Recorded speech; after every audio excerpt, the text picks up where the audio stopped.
Untuk para peserta yang belum membuka kamera, boleh dibuka kameranya, karena sebentar lagi kita akan memulai diskusi online.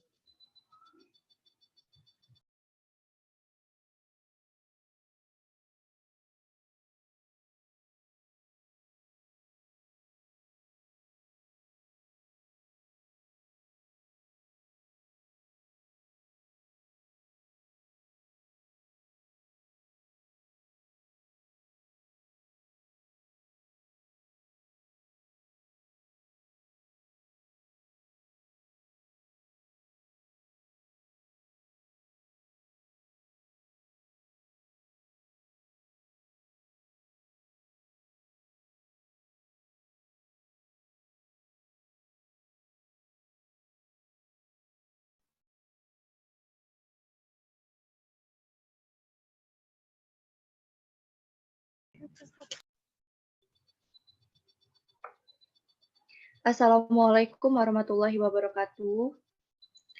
Selamat siang semuanya. Semoga kita selalu dalam lindungan Allah Subhanahu wa taala. Amin amin ya rabbal alamin. Terima kasih kepada seluruh peserta yang bergabung dan meluangkan waktunya mengikuti diskusi online pada siang hari ini. Diskusi online ini merupakan presentasi dari kelompok 1 mata kuliah Psikoterapi Islam yang diampu oleh Buya Iredovani Reza yang akan membahas tentang terapi sholat duha untuk kebahagiaan hidup. Sebelum itu, saya akan membacakan beberapa tata tertib yang harus dipatuhi oleh peserta saat diskusi online ini sedang berlangsung. Yang pertama, pelaksanaan diskusi online dimulai pada pukul 1:30 waktu Indonesia bagian Barat. Yang kedua, ketika sudah bergabung di room Zoom, peserta diharapkan menggunakan nama lengkap. Yang ketiga, peserta diharapkan menonaktifkan mikrofon saat diskusi sedang berlangsung. Yang keempat, peserta diharapkan mengaktifkan kamera dan berpakaian yang sopan. Yang kelima, bagi peserta yang ingin bertanya, diperbolehkan mengaktifkan mikrofon pada saat sesi tanya jawabnya dibuka. Yang terakhir, itu e-sertifikat akan dibagikan atau dikirim paling lambat H+2 setelah acara berlangsung. Selanjutnya kita akan sesi foto bersama dulu. Bagi peserta yang belum membuka kameranya, diharapkan untuk membuka kamera karena kita akan foto bersama.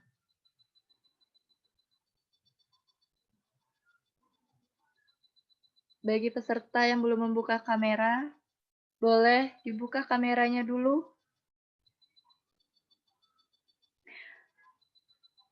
Saudari Iren, apakah sudah siap?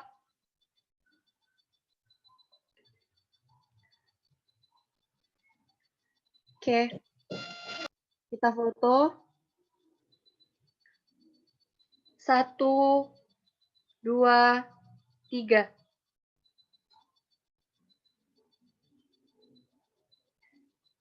Sekali lagi. 1, 2, 3.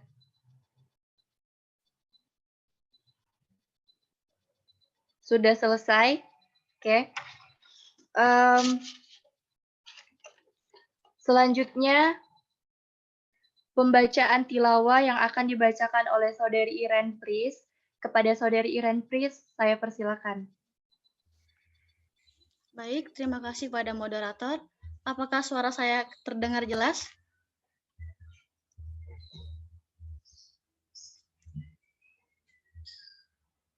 A'udzu billahi minasyaitonir rajim. Bismillahirrahmanirrahim. Ya ayyuhallazina amanu ista'inu bis-sabiri was-shalah.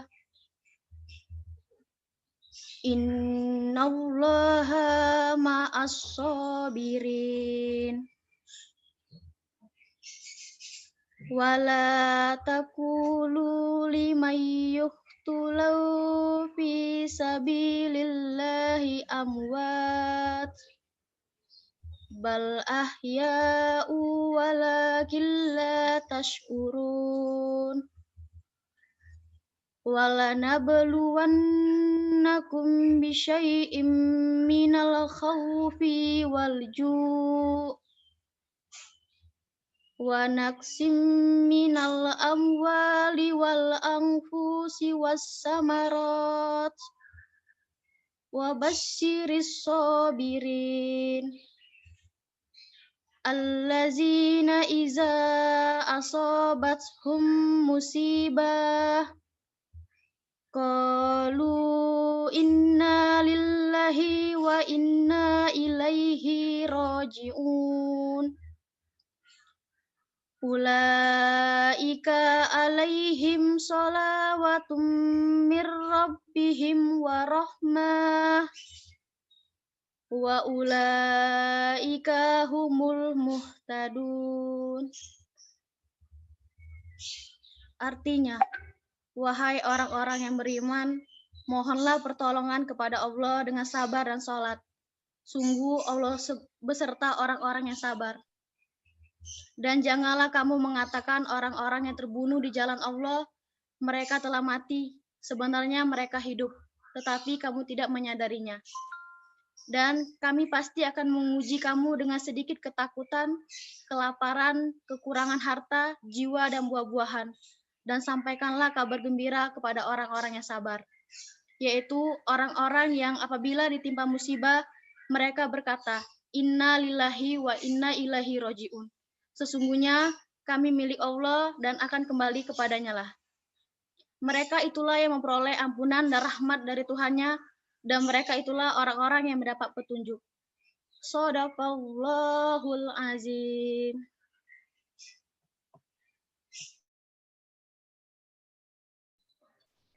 Amin, amin, amin ya robbal alamin. Semoga yang membaca maupun yang mendengarkan mendapatkan pahala.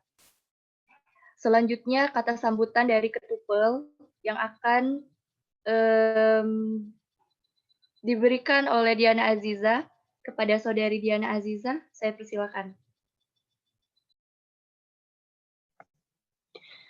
Baiklah, terima kasih kepada MC. Sebelumnya, apakah suara saya terdengar? Baiklah, terima kasih. Assalamualaikum warahmatullahi wabarakatuh. Alhamdulillahirabbil alamin. Assalatu wassalamu ala asyrafil anbiya'i wal mursalin Sayyidina Muhammad wa ala alihi washabihi ajmain. Puji syukur kita panjatkan kehadirat Allah Subhanahu wa taala yang telah memberikan kita nikmat kesehatan dan nikmat kesempatan sehingga kita semua dapat mengikuti kegiatan diskusi online pada hari ini. Shalawat beserta salam tak lupa juga kita sanjungkan kepada junjungan kita Nabi besar Nabi Muhammad Shallallahu Alaihi Wasallam. Semoga kita semua mendapatkan syafaatnya di yaumil akhir nanti hendaknya. Amin ya rabbal alamin. Baiklah, langsung saja yang saya hormati Buya Irido Fani Reza yang hari ini belum sempat mengikuti kegiatan. Di sini kami dari kelompok 3 Psikoterapi Islam melaksanakan kegiatan diskusi online dengan tema terapi sholat duha untuk kebahagiaan hidup melalui pendekatan psikoterapi Islam, di mana pelaksanaan ini sendiri merupakan mahasiswi Fakultas Psikologi UIN Raden Fatah Palembang yang mengambil MK Psikoterapi Islam pada hari Selasa dengan bimbingan dosen pengampu Buya Irido Fani Reza. Ini merupakan diskusi online yang mana nanti berisi sharing ataupun tanya jawab.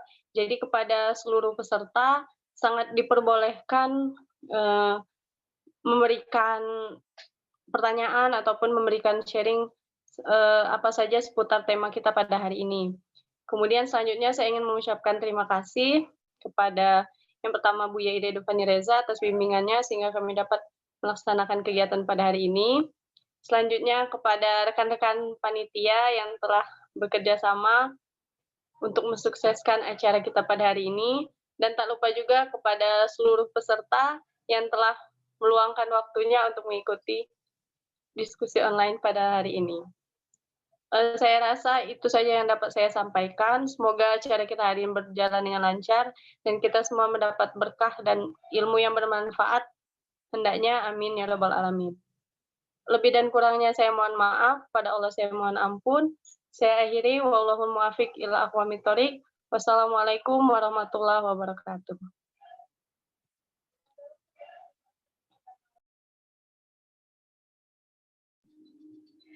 Terima kasih kepada Saudari Diana Aziza. Selanjutnya pembacaan doa dari Della Oktariani. Kepada Saudari Della, saya persilakan. Assalamualaikum warahmatullahi wabarakatuh. Baiklah, sebelum kita mulai acara, ada baiknya kita bermunajat kepada Allah Subhanahu wa Ta'ala dengan menadakan kedua telapak tangan. A'udzubillahi minasyaitonirrajim. Bismillahirrahmanirrahim. Alhamdulillahirabbil alamin. Hamdan syakirin, hamdan yuwafi'u wa yukafi'u mazidah. Ya Rabbana lakal hamdu kama yanbahi li jalil azizil sultani. Allahumma salli ala Sayyidina Muhammad wa ala ali Sayyidina Muhammad. Ya Allah, izinkanlah kami melaksanakan diskusi online pada hari ini. Jadikanlah diskusi online ini sebagai majelis ilmu yang bermanfaat. Ya Allah, lapangkanlah dada kami serta mudahkanlah kami dalam menimba ilmu. Rabbana atina fid dunya hasanah wa fil akhirati hasanah wa qina azabannar. Wassalamualaikum warahmatullahi wabarakatuh.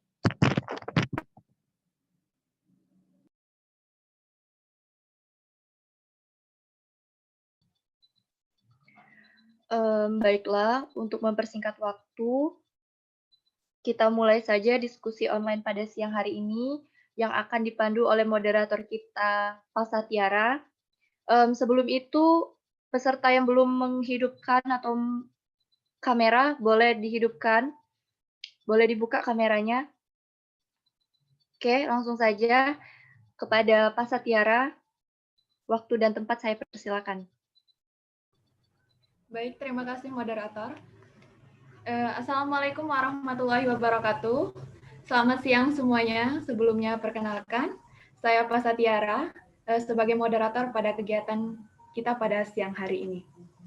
Jadi adapun tema yang akan kita bahas dan kita kupas bersama, yakni terkait terapi sholat duha untuk kebahagiaan hidup melalui pendekatan psikoterapi Islam.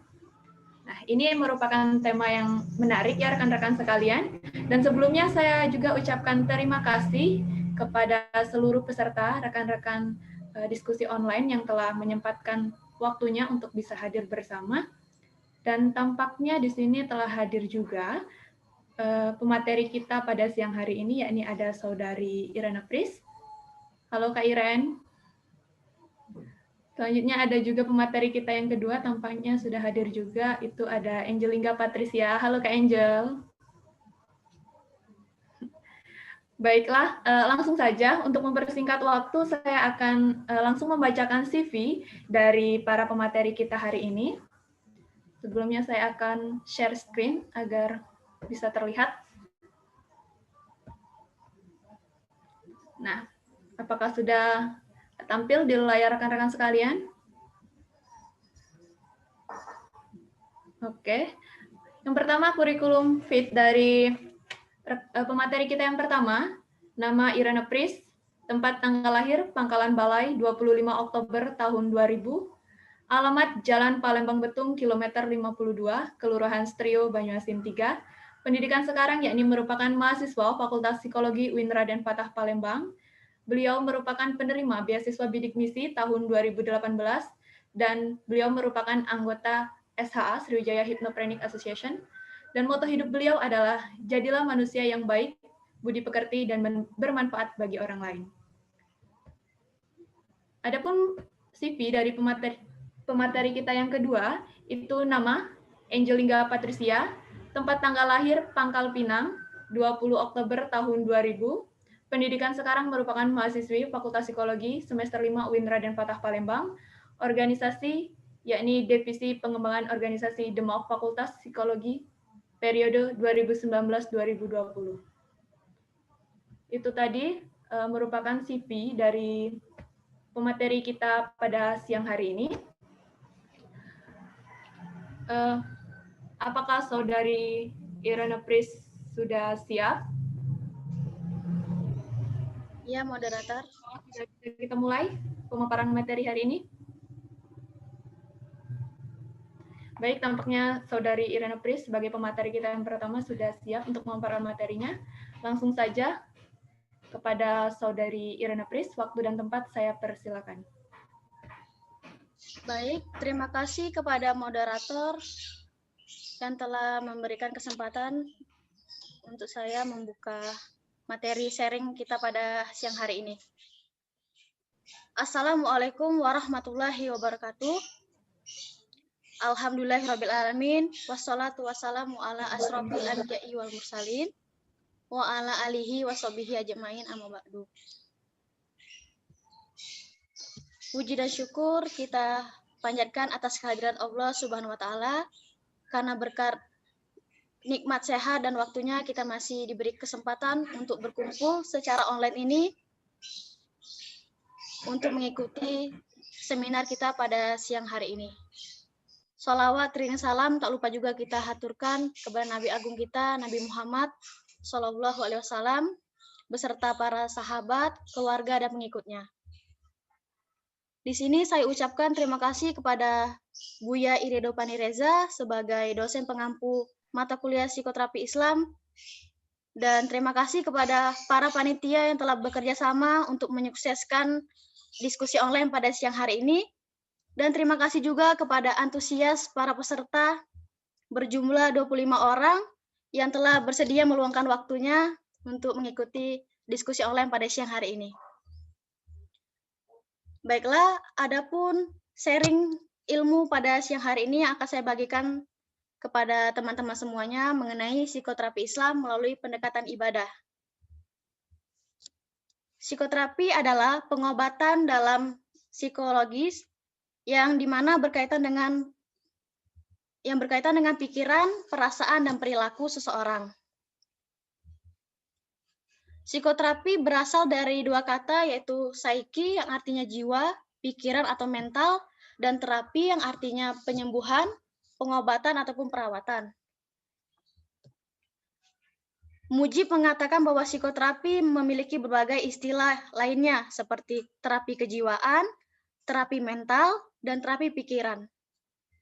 Psikoterapi Islam ini merupakan upaya pengobatan untuk menangani problematika kehidupan ataupun kejiwaan seseorang yang berdasarkan pandangan ajaran agama Islam seperti Al-Quran dan hadis. Psikoterapi Islam ini tidak hanya semata-mata mengobati suatu penyakit saja, melainkan sebagai pengontrolan diri agar kualitas kejiwaan seorang itu tetap terjaga. Kemudian, apa sih objek dalam psikoterapi Islam itu? Next, moderator.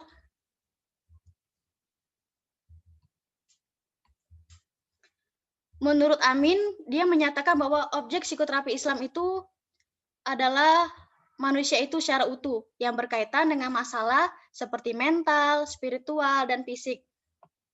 Nah, mental ini berhubungan dengan masalah seperti akal dan pikiran, ingatan. Hal ini bisa terjadi di setiap manusia seperti mudah lupa, sulit berkonsentrasi, dan sulit untuk membedakan mana yang halal dan mana yang haram. Hal ini juga sesuai dengan firman Allah yang memiliki arti, janganlah kamu mencampur adukan mana yang hak dan mana yang batil, dan janganlah kamu menyembunyikan hak itu jikalau kamu mengetahuinya. Surah Al-Baqarah ayat 42. Kemudian dalam gangguan spiritual ini berhubungan dengan masalah ruh, semangat atau jiwa religius yang berhubungan dengan agama atau keimanan kesolehan.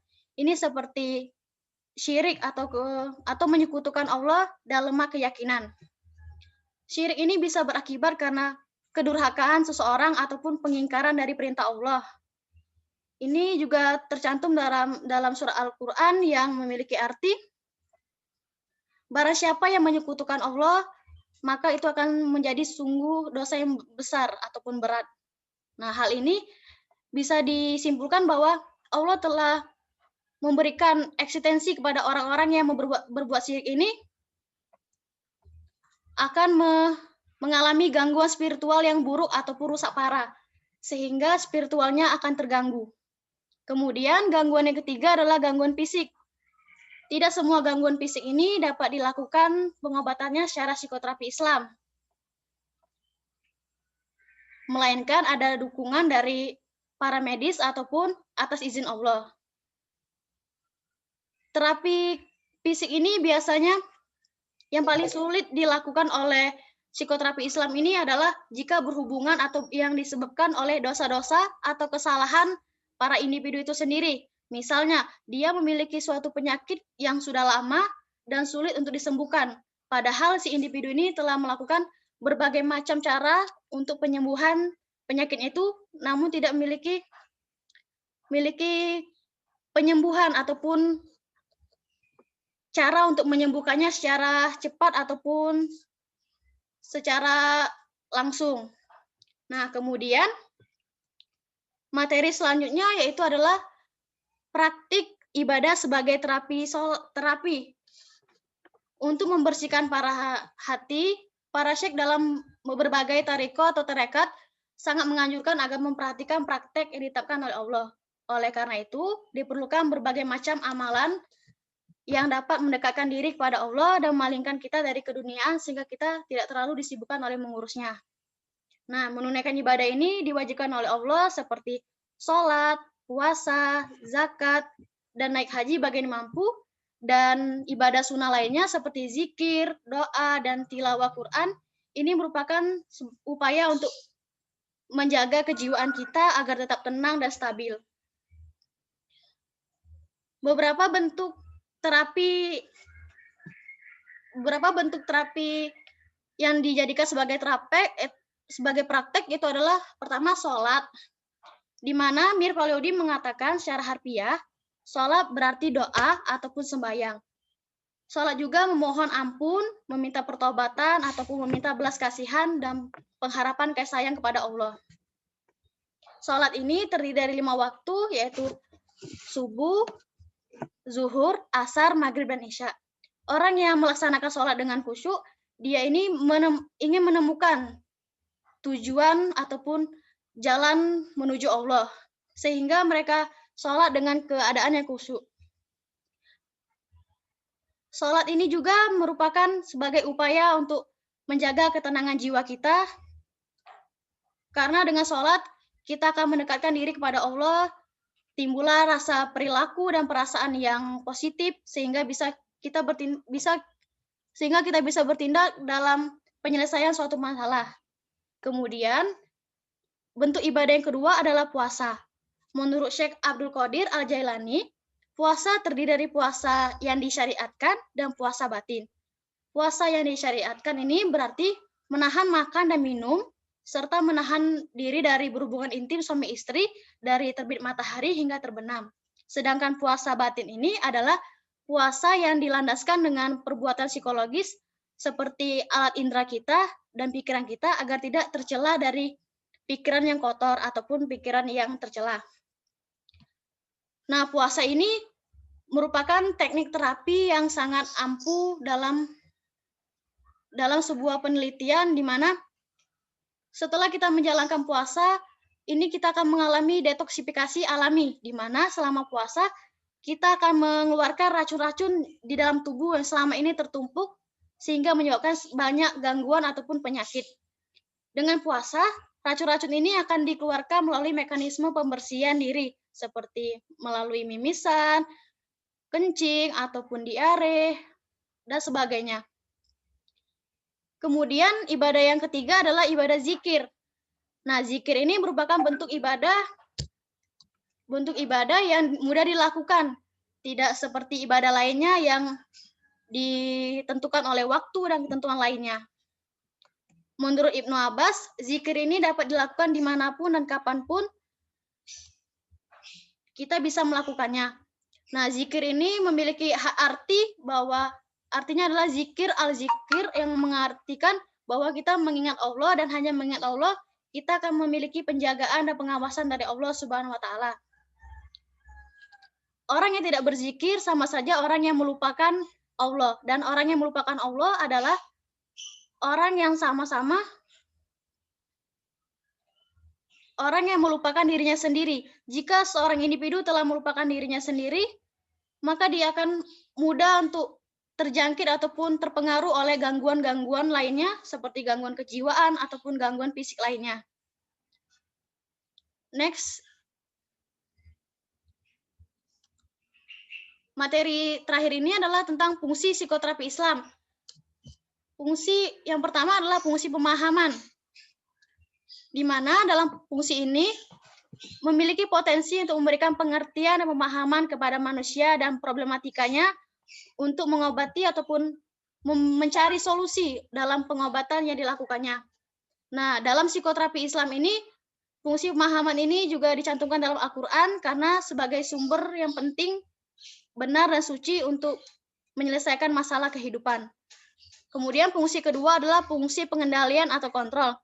Fungsi ini memberikan potensi yang dapat mengarahkan aktivitas kepada setiap hamba manusia agar tetap terjaga dari pengendalian dan pengawasan Allah. Fungsi ketiga adalah fungsi peramalan.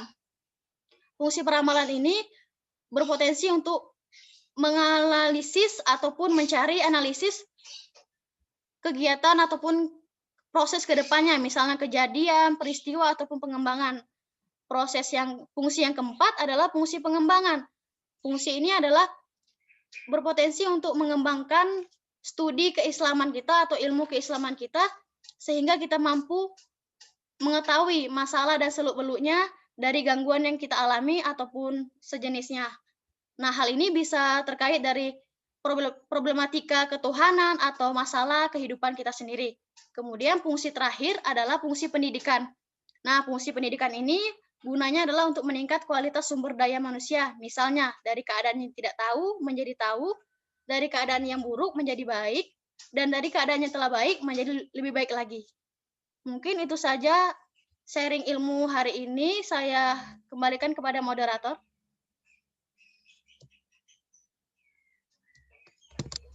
Baiklah, terima kasih atas penyampaian materi dari Saudari Irena Pris, yang mana telah memaparkan materi dengan begitu detail.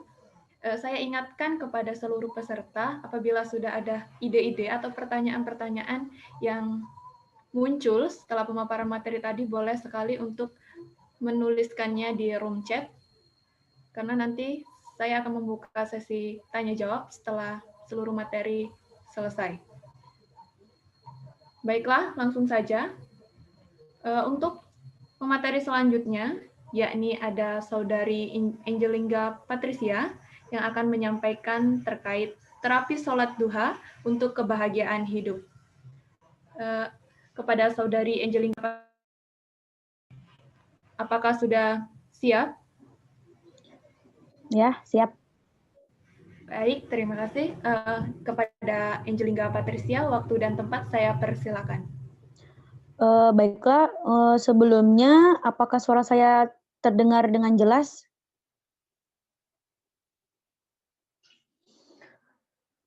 Baiklah, saya buka terlebih dahulu. Assalamualaikum warahmatullahi wabarakatuh.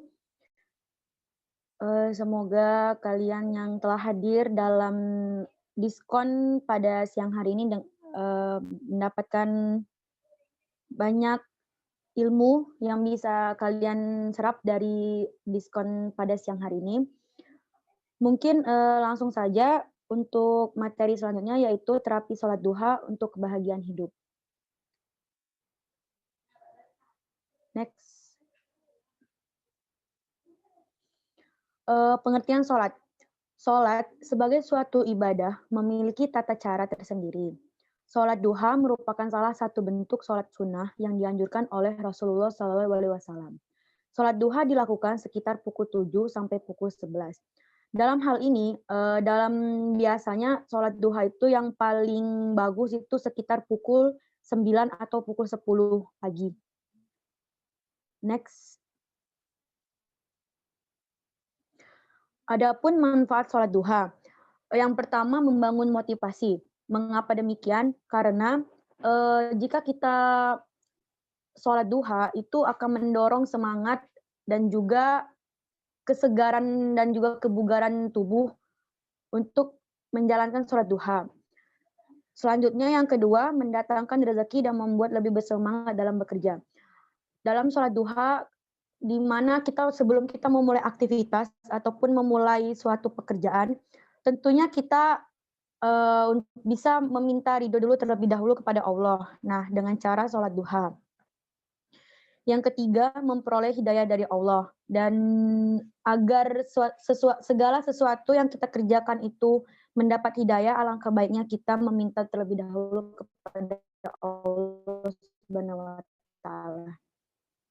Selanjutnya, next moderator. Kebahagiaan hidup. Kebahagiaan hidup mewakili suatu bentuk interaksi antara manusia dengan lingkungan. Mengapa demikian?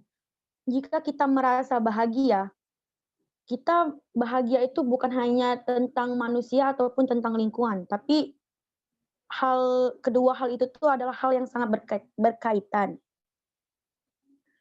Bahagia bukan hanya karena manusia itu sendiri, bahkan karena orang lain juga.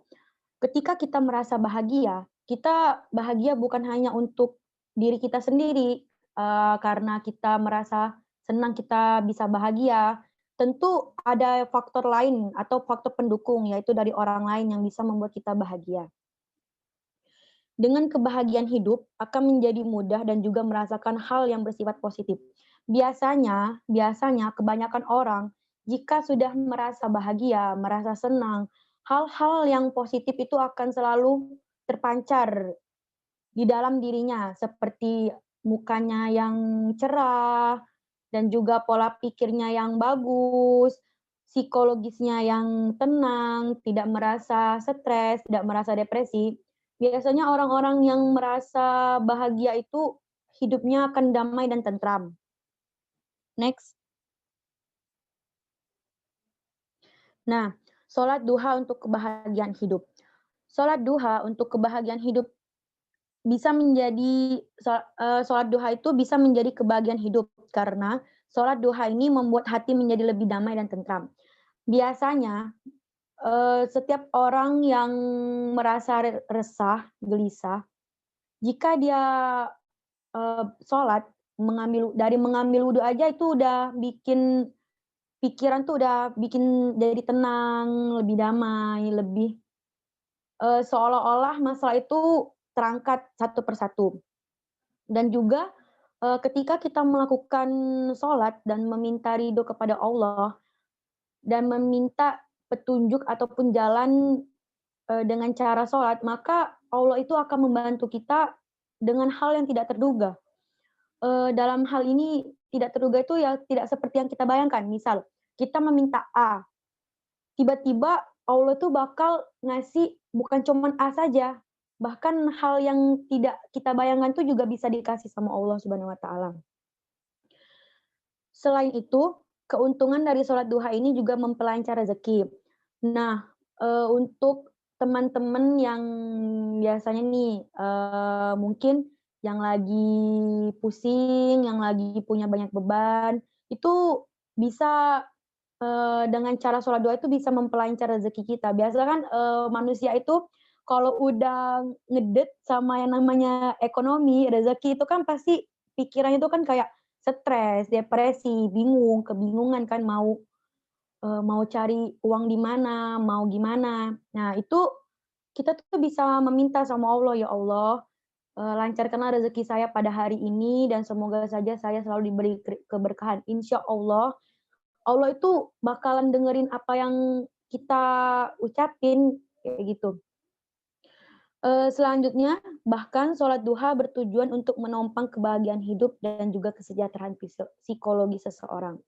Nah, jika kita banyak-banyak bersyukur, kita banyak berdoa, kita banyak sholat, menjalankan perintah-perintah Allah, tentu hidup kita tuh bakal benar-benar bahagia. Dan masalah itu kayak apa ya, kayak nggak ada masalah gitu di dalam hidup, karena kita tuh udah berserah diri kepada Allah dan kita tuh udah berserah diri banget. Jadi apapun yang udah Allah kasih ke kita itu, kita harusnya kita syukuri.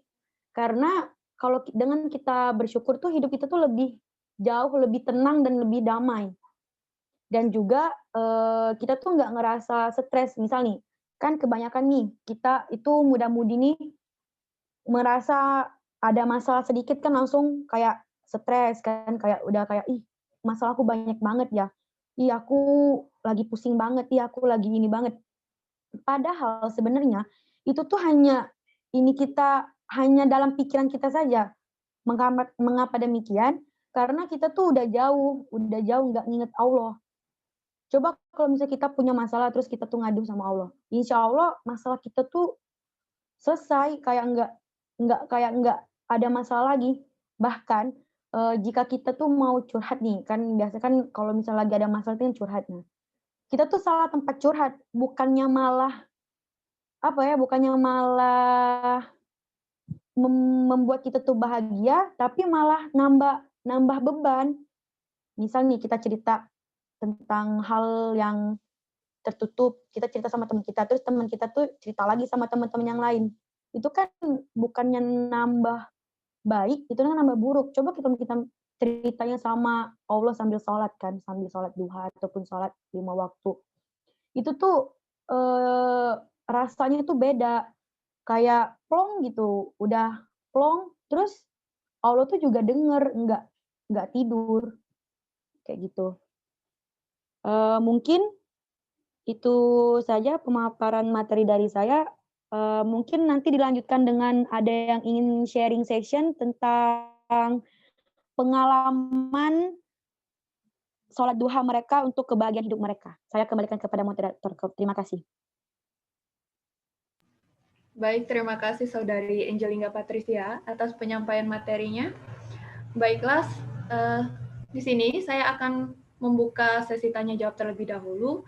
Mungkin ada dari rekan-rekan sekalian atau teman-teman yang mempunyai pertanyaan atau hal-hal yang menarik nih kayaknya untuk dibahas di sini, boleh sekali untuk langsung membuka mikrofonnya atau bisa melalui room chat. Saya persilakan kepada teman-teman atau rekan-rekan sekalian.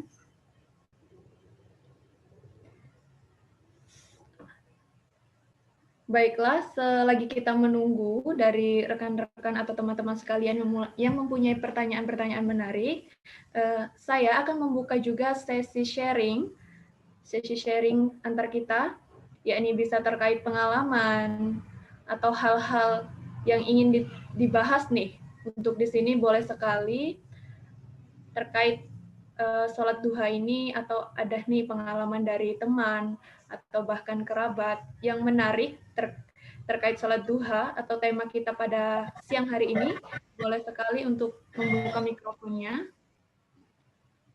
untuk kita sharing di sini.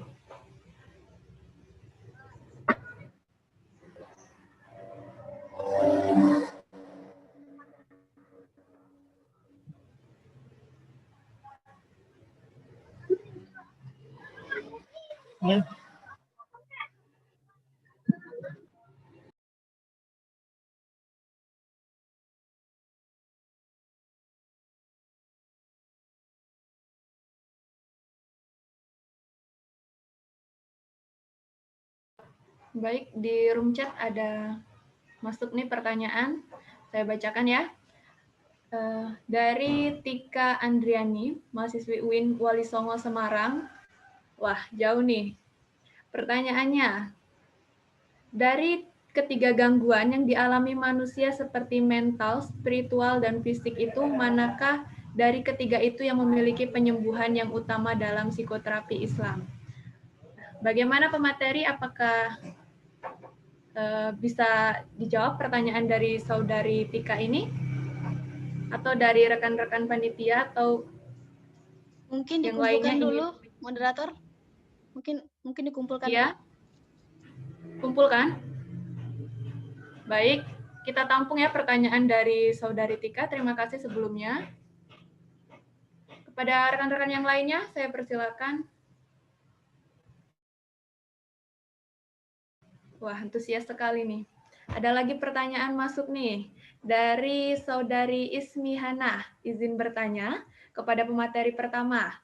Ibadah sholat itu terdiri dari bacaan dan gerakan sholatnya. Nah, yang ingin saya tanyakan, apa saja makna gerakan sholat sebagai terapi ibadah seperti ruku, sujud, syahadat, dan juga salam? Terima kasih. Baik, kita tampung pertanyaan dari Saudari Ismi ya.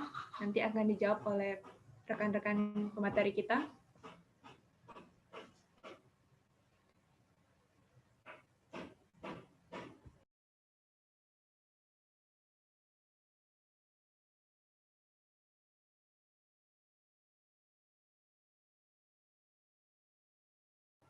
Yuk yang untuk ingin yang mau sharing, kita perbolehkan juga ya untuk langsung membuka mikrofonnya.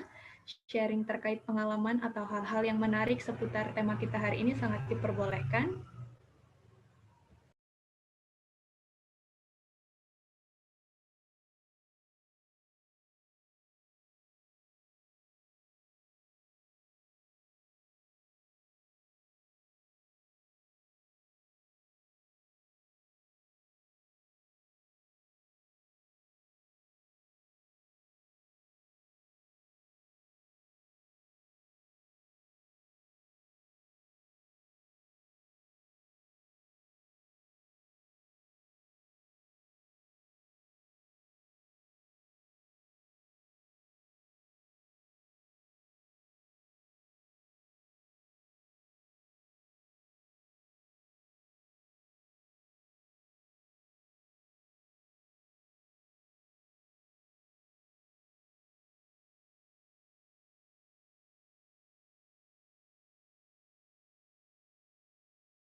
Bagaimana kepada rekan-rekan pemateri kita? Apakah sudah ada pertanyaan yang ingin dijawab? Sudah ada moderator. Silakan kepada Saudari Irena Pris. Saya persilakan. Baik, terima kasih kepada moderator dan terima kasih juga para peserta yang telah bertanya, apalagi yang tadi sudah jauh-jauh ikut dari UIN Wali Songo Semarang. Terima kasih antusiasnya Saudari Tika Andriani dan pertanyaannya sangat bagus. Dalam psikoterapi Islam ini, penyembuhan yang paling utama dan sangat mendasar adalah pada eksistensi dan esensi mental dan spiritual manusia. Manusia yang telah memiliki ekstensi emosional yang stabil adalah seorang yang telah memiliki mental dan spiritual yang baik, benar, dan suci. Hal ini karena seorang individu itu mendekati dirinya hanya kepada Allah dengan cara ibadah tadi, sehingga Allah melindunginya dan membimbingnya. Mungkin itu saja, moderator.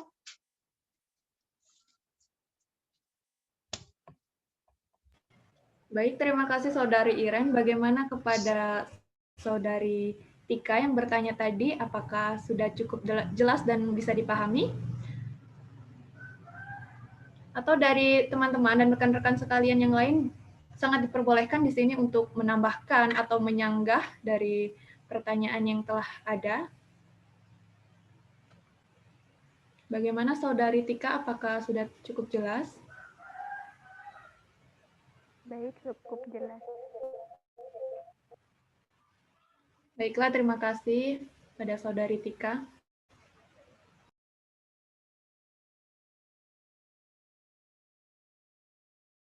Tampaknya ada lagi pertanyaan yang masuk di room chat.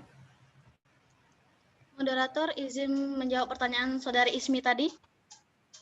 Oh iya, silakan Saudari Irena Pris, saya persilakan. Baiklah, terima kasih kepada Saudari Ismi yang telah memberikan pertanyaan yang bagus. Dalam sholat, ayat Al-Quran dibacakan. Ada ruku, itu sebagai tanda kerendahan hati. Ada sujud menggantikan pengenalan diri. Ada syahadat sebagai pengganti keakraban diri. Serta diakhiri dengan salam sebagai simbol terlepasnya dari dunia ataupun keterikatannya. Mungkin itu sudah jelas. Saya kembalikan kepada moderator. Baik, terima kasih. Bagaimana Saudari Ismi? Apakah sudah cukup jelas dan bisa dipahami? Jawaban dari Irena Pris.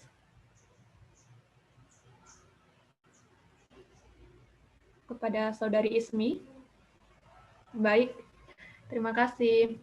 Ini ada pertanyaan lagi masuk dari Saudari Yastitia, yang mana bertanya, gimana pendapat kalian kalau seorang lagi stres atau depresi kemudian curhat dengan orang lain tapi respon yang didapat kayak, lu mah cuma jarang sholat, jauh dari Tuhan. Dan apakah selalu sholat adalah jawaban dari banyak masalah psikologis manusia? Baik, pertanyaannya sangat menarik. Akan saya tampung terlebih dahulu. Mohon ditunggu sebentar.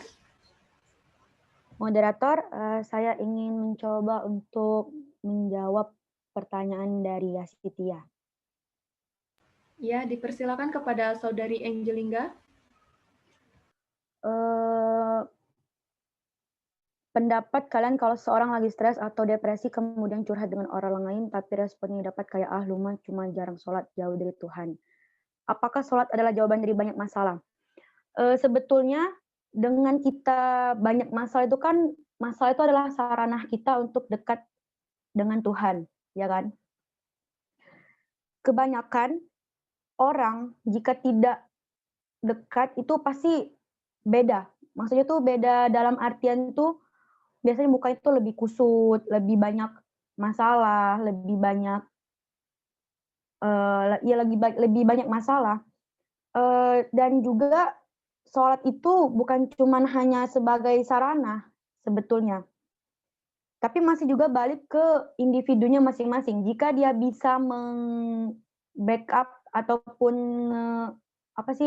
kayak memposisikan dirinya untuk menyelesaikan masalah itu, misal nih, kalau misal dia bisa mengendalikan dirinya, ya berarti kan dia nggak terlalu harus sholat dulu, kalau misalnya ada masalah baru sholat kan, itu kan kayak misalnya kalau kita lagi ada masalah baru ingat Tuhan kan, itu nggak kayak gitu konsepnya.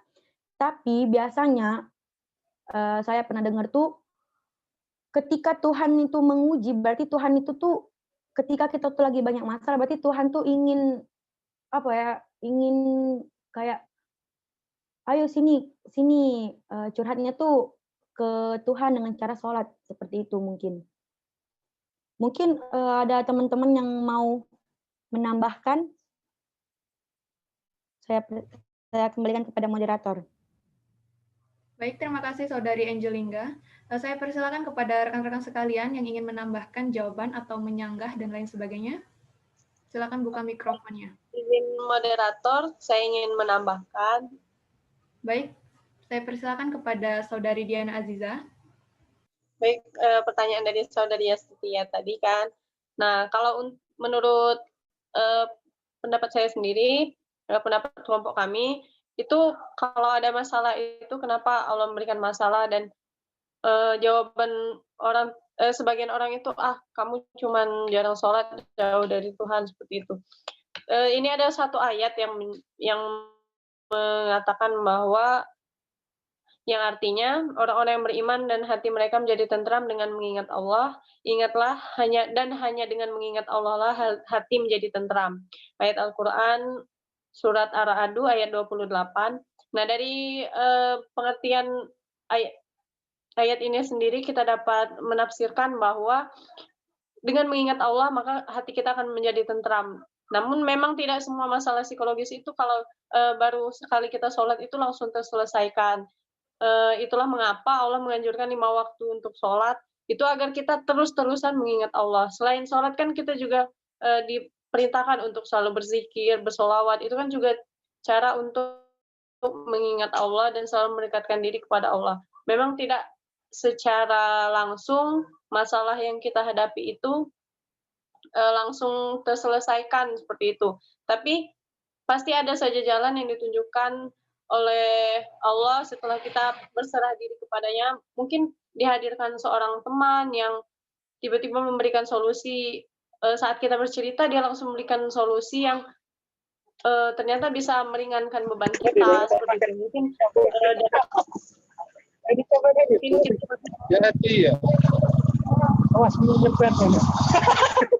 Ada Saudara Madi.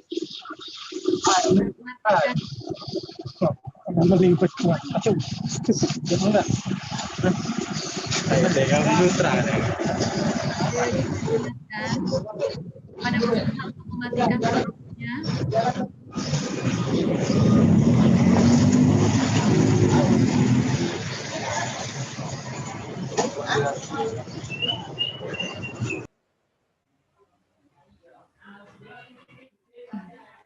Baik, silakan lanjut Saudari Diana. Baik, terima kasih moderator.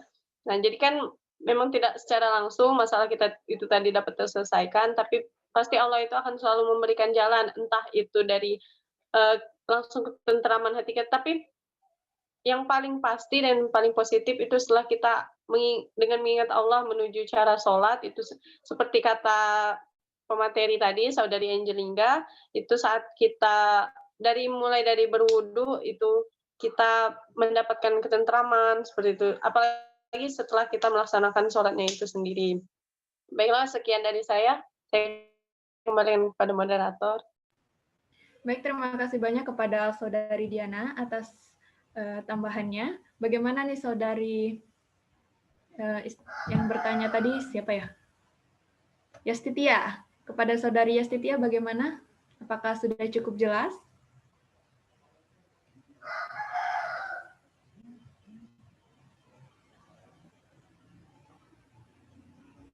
Jelas banget ya. Terima kasih kepada Yastitia atas antusiasnya.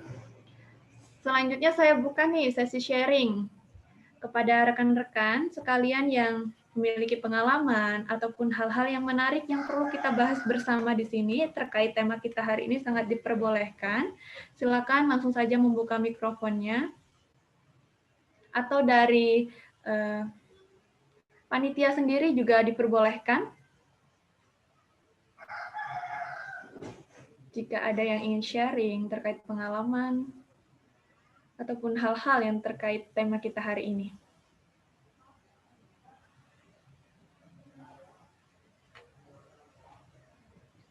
Wah, tampaknya masih malu-malu nih. Kita mulai dari siapa ya?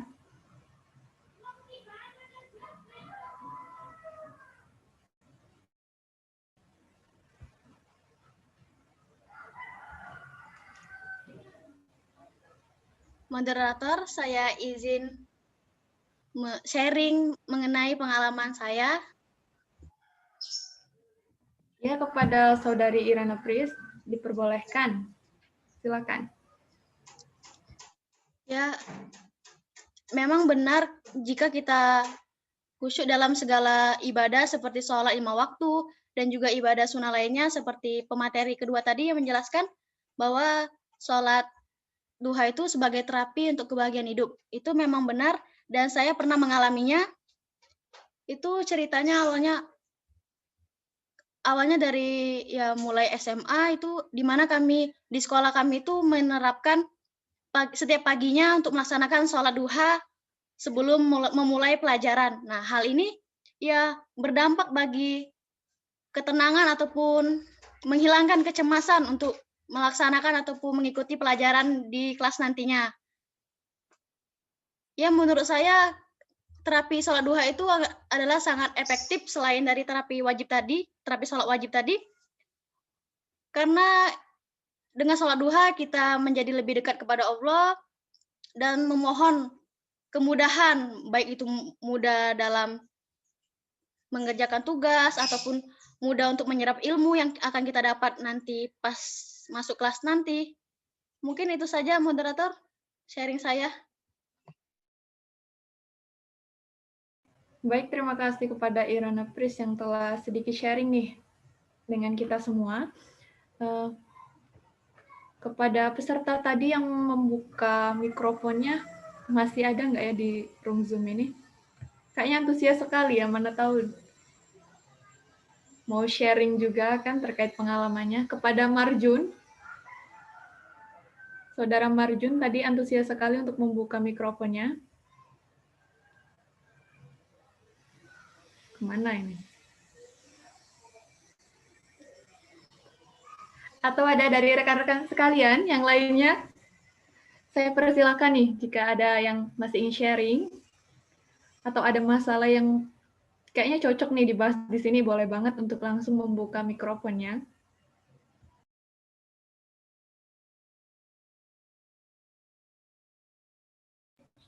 Jika tidak ada, saya ingin sedikit ice breaking kepada peserta dengan sharing. Saya akan menunjuk ya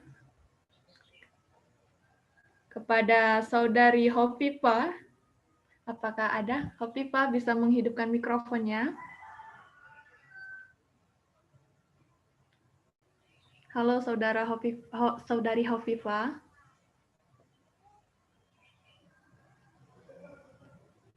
Tampaknya nggak ada.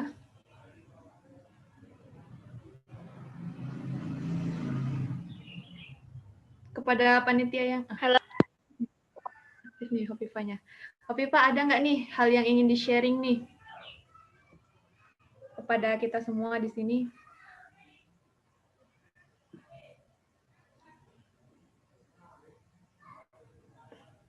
Hopipa terkendala sinyal tampaknya.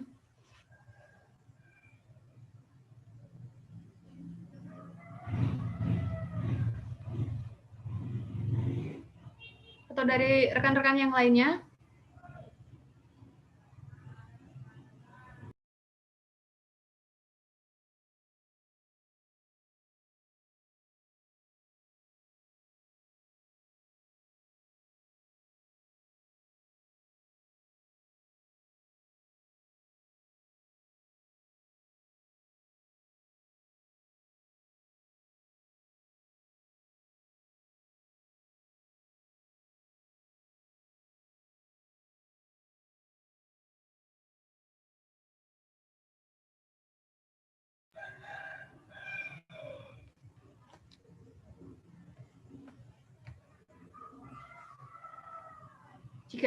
Jika tidak ada yang sharing, saya akan sharing nih sambil menunggu yang lainnya. Jadi saya memiliki pengalaman terkait sholat duha ini sendiri, dan saya merasakan begitu bermanfaatnya atau begitu berpengaruhnya sholat duha ini dalam kehidupan saya. Jadi suatu ketika saya itu memiliki, mohon maaf suaranya,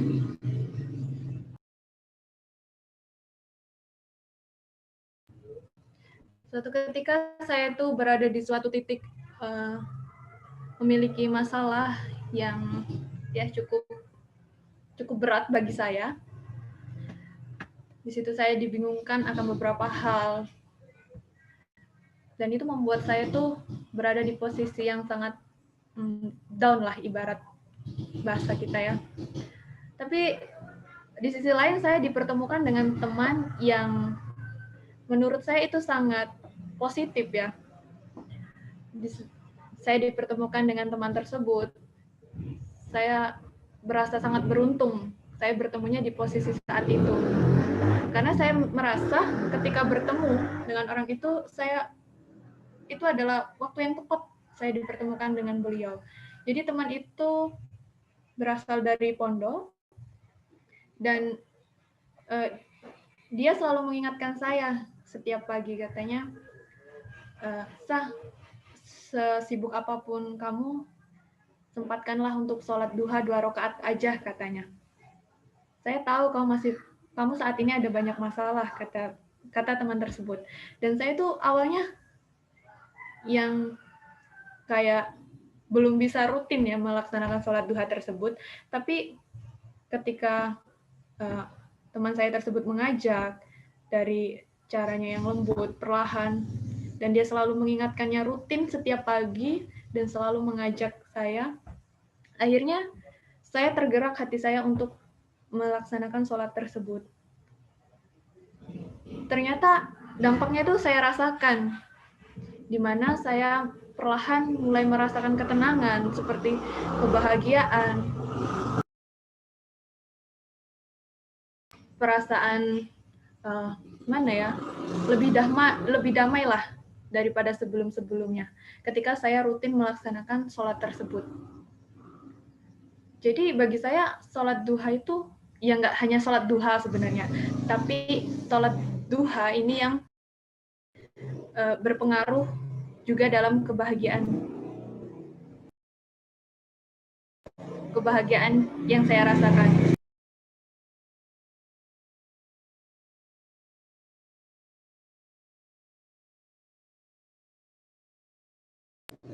Memang tampaknya simpel sholat duha ini, tapi menurut saya sangat berat untuk dilakukan awal-awalnya. Jadi butuh motivasi yang sangat untuk bisa tergerak untuk melakukan sholat ini. Jadi itu saja mungkin dari saya.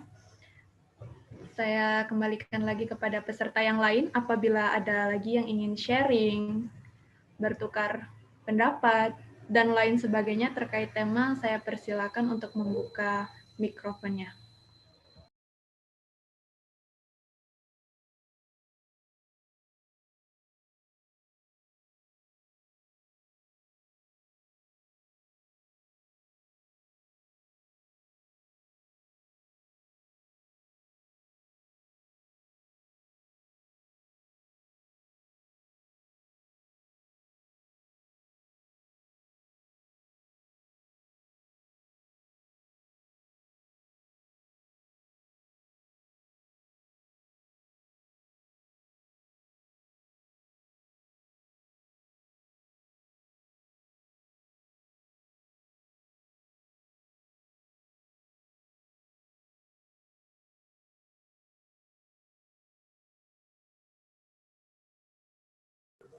Ini ada rekan kita yang bertanya di room chat, bisa kita lihat bersama. Dari Diana Azizah, apa aja Kak Pasa manfaat yang Kakak rasakan setelah melaksanakan sholat duha ya intinya.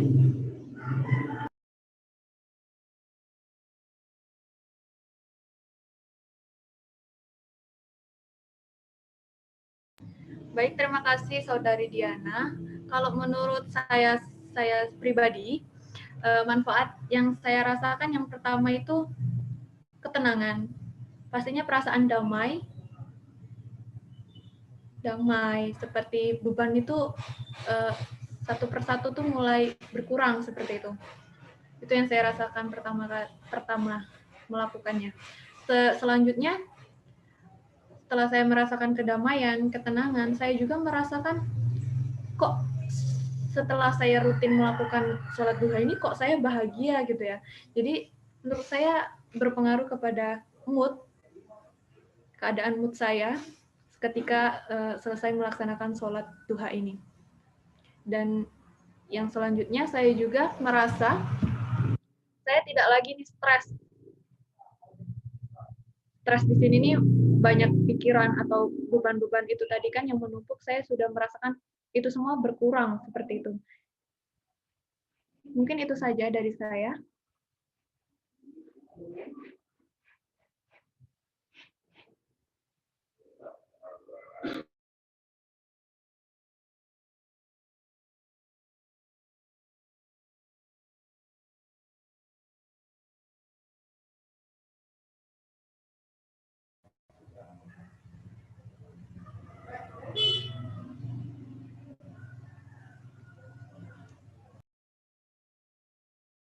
Saya rasa bisa kita cukupkan sampai di sini untuk pembahasan materi kita. Saya pamit undur diri. Selanjutnya saya akan serahkan kembali kepada MC kita. Saya akhiri terlebih dahulu. Wassalamualaikum warahmatullahi wabarakatuh. Selanjutnya saya pindah alihkan kepada MC kita, Rosi Pratiwi. Kepada beliau saya persilakan.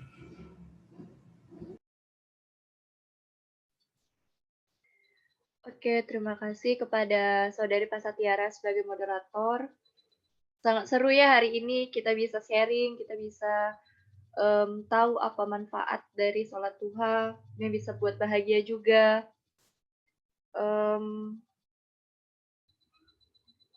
Tapi sebelum itu kita akan melakukan sesi foto lagi ya, sesi foto bersama lagi. Dimohonkan untuk peserta yang belum membuka kamera, harap dibuka dulu kameranya, karena kita akan melakukan sesi foto bersama.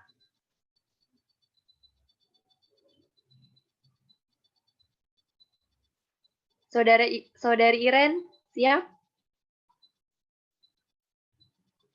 Oke, peserta yang belum membuka kameranya, boleh dibuka dulu kameranya.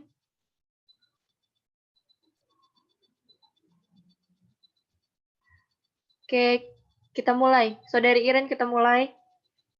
1, 2, 3. Oke, sekali lagi. 1, 2, 3. Oke. Oke, baik. Terima kasih kepada pemateri yang telah menyampaikan materi tadi. Semoga bermanfaat bagi peserta yang mengikuti diskusi online pada siang hari ini dan menambah pengetahuan yang baru untuk kalian. Terima kasih kepada Buya Iridu Fani Reza yang telah memberikan kesempatan kepada kelompok kami, kelompok 3 Psikoterapi Islam, dan juga terima kasih kepada panitia kelompok 3, rekan kelompok 3 yang sama-sama berjuang, sama-sama sama-sama memberikan kontribusi di dalam tercapainya diskusi online pada siang hari ini. Terima kasih untuk kerja kerasnya. Saya akhiri, saya Rosi Pratiwi sebagai MC hari ini. Saya mengucapkan banyak terima kasih kepada peserta. Saya akhiri dengan wallahul muwaffiq ila aqwamit thoriq. Wassalamualaikum warahmatullahi wabarakatuh. Terima kasih. Bagi peserta yang ingin meninggalkan room Zoom, dipersilakan. Terima kasih semuanya.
Maaf. Aku keluar ya, dadah. Maaf.